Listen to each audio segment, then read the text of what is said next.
Everybody there on video land. You know, today is a Lenten journey. It's all about giving. Giving. Today is Mother's Sunday as well. And that's for our national, and I'm not belligerent them. Without it, Mothering Sunday, we share it with God and we share it with each other. And the National Mother is the material things, what we want to get rid of. What do you want to get rid of? God gives us things every day, like the board of directors. I want you to think about the board of directors that we have at this church as the national. Can't you be a board of directors for your own spiritual guides? I want you to be your own executive board member. I want you to be the president of that. I want you to go inside eternally and see what is okay with you, what you need to keep, the mental cabinet, the reflection of you during this Lenten process. What is it you want to change? Or what do you want to be in charge of? Not change, but charge of. I want to be in charge of smiling a lot more, because what we know is what we put out, we get back. That's an awesome law. I want you to think about it, what I'm trying to say. This is about how we take things for granted about giving. This is about Ronald Reagan. And I'm not politically making a statement politically, but it's a story that I want to share, and also Mother Teresa. Well, at the time Ronald Reagan was born, they didn't have these shoe carnivals or shoe stores or Payless shoes that you could get anything. The cobbler made his shoes. So you had to have some money to make leather shoes. They didn't have very many shoes that they put out, only a few, selected few, because that's how they made them.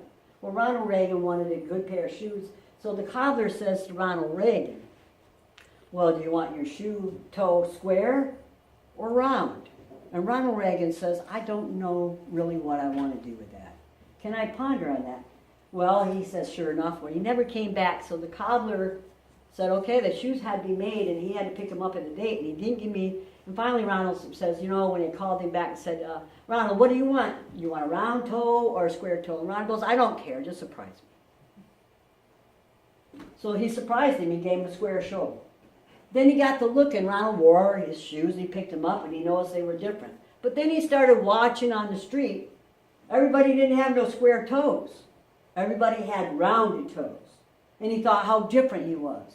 But the moral of the story is, he gave away his choice, didn't he? He certainly did. So who is he to blame except himself? The cobbler did give him a choice.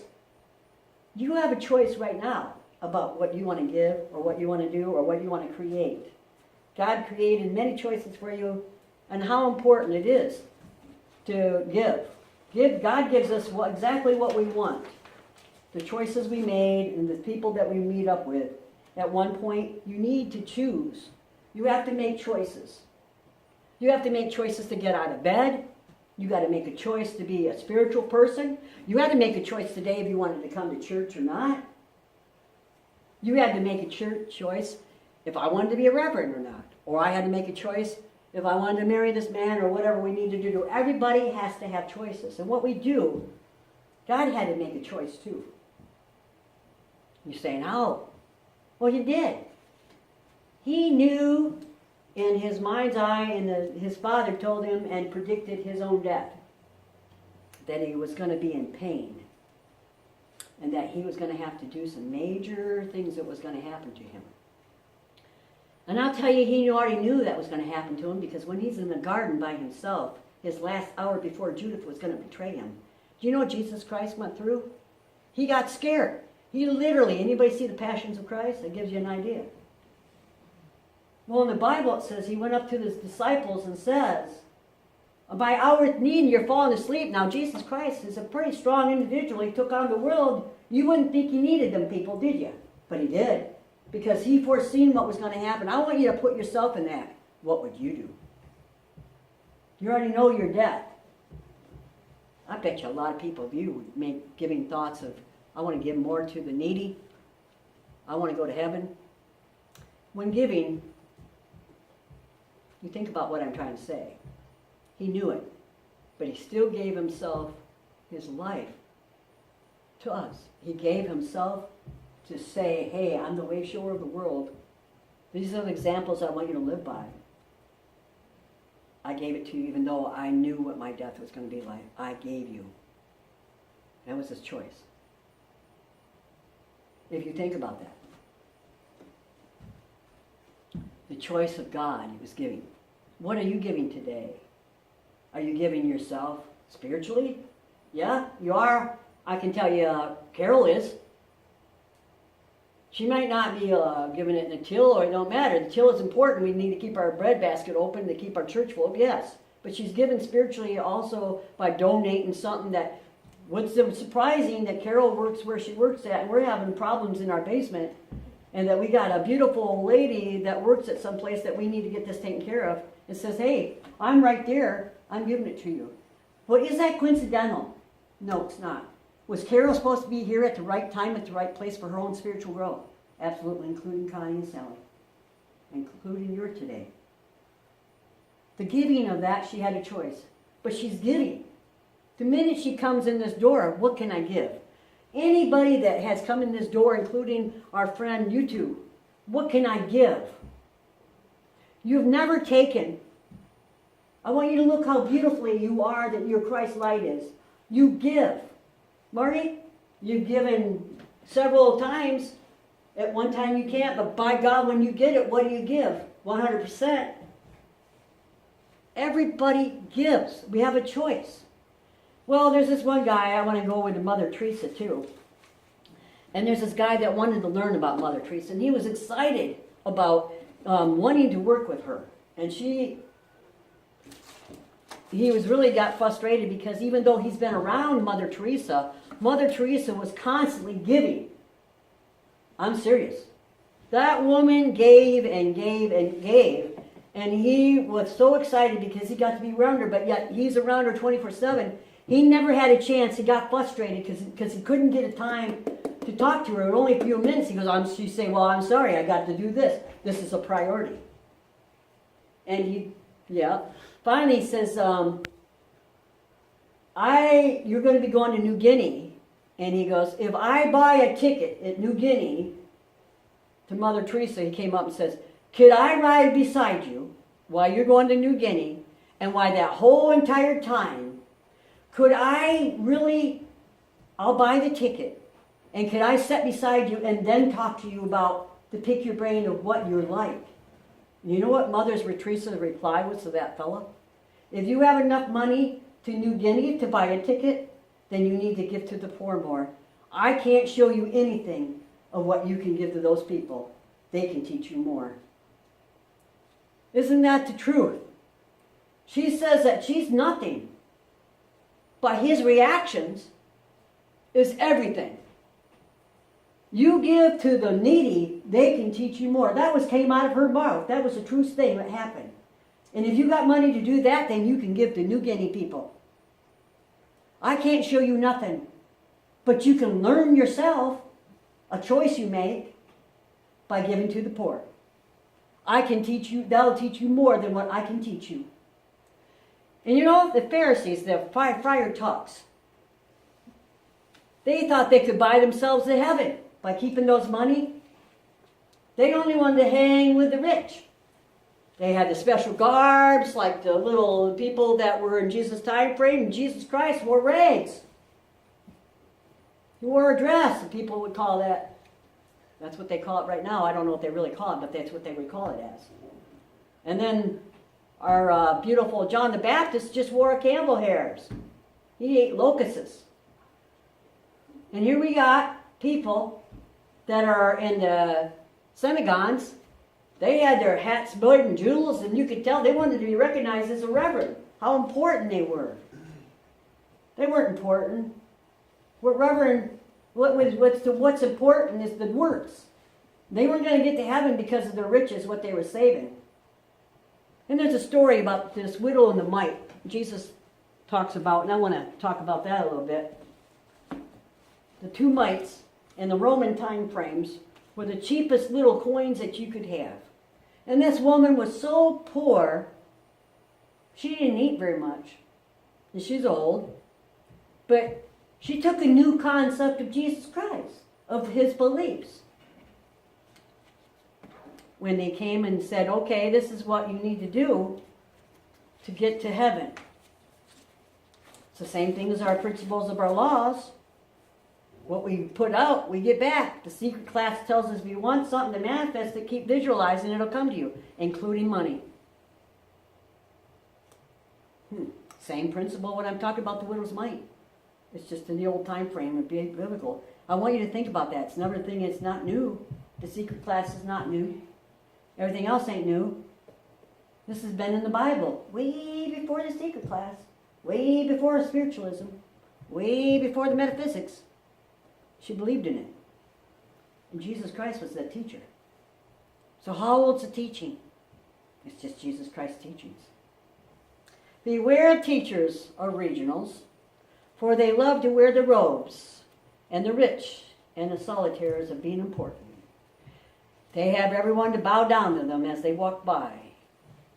Through their markets, they love to sit in the best seats in the synagogues and preach and listen to themselves talk, basically, and the places of honor and banquets. But they shamelessly cheat widows out of their homes and say, give to me. You can give more. And then it goes on, it says, 14, and it's in chapter 12, Mark 12, Mark 12, but verse 44 and 40, we're going to 41 now. It says, then they went over to the collection boxes at the temple and sat and watched as the crowds dropped their money in. So you know how important they are watching. I'm going to set it up. So these Garvey people that are important, they're the heads of the things. They're watching people put money in. And who's putting what money in? Did you see such and such put? They didn't put enough in there. They own that farm. By God, they didn't put enough money in. You hear them what they're talking about? You see that? Is that happening still to this day? Yes, it is. Yes, it is. Okay, then it says they went over to collection boxes at the temple and sat and watched the crowds drop their money in. Some of them were so rich with large amounts that they were going, yes, yes, yes, we were going to get to know them probably. But then here comes a poor widow. Came and dropped 2 pennies. She called disciples to him and remarked it. That poor widow, and it says Jesus Christ gave his disciples and said, come here. He didn't watch the rich. He watched the old lady that had faith of a lion that dropped in 2 mites. And this is what Jesus is teaching on. And Jesus calls his disciples over and says, that poor widow has given more than all those riches men's put together. For they gave little for their extra fat, while she gave up her last pennies. She believed in that so much that the last 2 pennies that she had, she gave. Who gave more? Her belief was what they wanted to see. It wasn't what we carry as the priests and the bishops. You have money in the collection plates, you got to get to know them, write them a thank you card. They're to give us money. We need to pay attention to them. Nope. We need to pay attention what Brother Teresa says. If you want to get to know me, what can I teach you? Nothing. You need to give to if you've got enough money for that New Guinea air ticket, then you can give to the poor. That can teach you more than I can teach you. That's the truth. You sit back and watch. I do. Yes, I need to have my doors open here. I'm not shaming you. But I'm going to tell you, what is you give in spirit? Your choices that you make. Every day you wake up and say, I want to be a better person. You have given the widow's mite, that 2 last pennies. God sees you and says, you have given what you need to give me. That's what he's talking about. He's giving you that parable story of what she gave. It's inside you. She believed in his teaching. We know we want something, we have to make it happen. So we put out, we get back. That's our laws. So if I want a lot of love, I'm going to say that I believe in that law. I believe in Jesus' teachings. I'm going to put all my love out there and I'm going to get my love back. That's what he's saying. That widow mite believed in that. She finally found out what it was. Her last 2 pennies that she had, she gave. Didn't have nothing else to rely on. No loaf of bread. Can you imagine that? Her last 2 pennies. I don't believe Jesus is lying. Her last 2 mites said, I'm giving it to you all I can. I gave you. Not going back home maybe to an extra cupboard that don't have no fat, no nothing. But I can give you right now what Jesus just gave her, the rewards, and said a parable about him and his teachings about her. I'm sure he rewarded her, and I'm sure her rewards were she got plenty back because she had faith in it. What we reap, what we sow. Who we hang on together is what we fought together. That is an old teachings, but it's old in the Bible. It's not what we manifest in the secret or Eric Pearl's the healing, the reconnection. It's been around forever. What Jesus is teaching is still in the Bible. I challenge you guys to read your Bible again. If you haven't revisited it, it's pretty amazing because, see, you changed. Your mind's changed. You probably read that Bible when you're 12 or 14, maybe 20. Lots changed since then, hasn't it? Sure has. You've changed. Choices that you made, like Ronald Reagan. You don't want to give your choices up to have a square toe. You want to be a round toed. You want to fit in, don't you? Or don't you want to fit in? Maybe you want to be like that Will's Mike and just do what you want to do. And just walk across lines in Christ-like, because that's all it's worth. Why do you want to fit in? Just be that Christ-like what you are, because you're awesome. Hopefully that will give you a little wake-up call and giving today. Giving comes in different forms. Giving comes with, like Carol's giving us her work.